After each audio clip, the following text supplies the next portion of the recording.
بسم اللہ الرحمن الرحیم۔ السلام علیکم ورحمۃ اللہ وبرکاتہ۔ عابد رضا چینل کی طرف سے آج میں اپنے دوستوں کو رسول اللہ صلی اللہ علیہ وسلم کا ایک بہت ہی پیارا طریقہ بتاؤں گا کہ آپ صلی اللہ علیہ وسلم جب رات کو بستر پر آتے تو اس طرح کرتے۔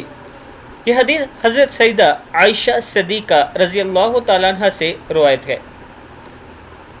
حدیث سننے سے پہلے میں اپنے دوستوں سے ریکویسٹ کروں گا کہ اس حدیث کو آپ نے آگے ضرور شیئر کرنا ہے، چاہے ویڈیو شیئر کریں یا زبانی یاد کر اپنے دوستوں اور اپنی فیملی کو سنائیں، تاکہ اس کا آپ کو اجر اور ثواب بھی مل سکے اور سنت پر عمل بھی ہو سکے۔ تو شروع کرتے ہیں۔ بسم اللہ الرحمن الرحیم۔ جب رات کو اپنے بستر پر آرام فرماتے ہو تو اپنی ہتھیلیوں کو اکٹھا کرتے۔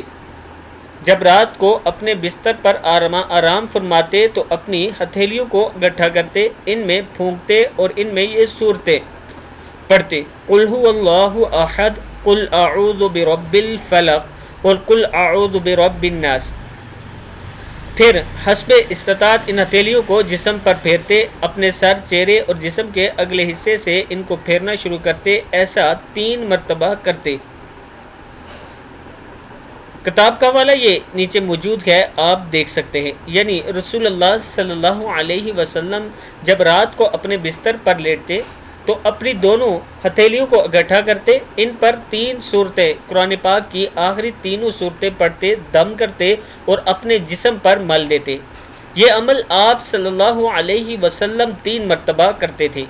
اس میں بہت زیادہ آپ کی زندگی میں فرق پڑے گا اگر آپ یہ کریں گے، کیونکہ یہ میرے پیارے نبی اکرم صلی اللہ علیہ وسلم کی سنت ہے۔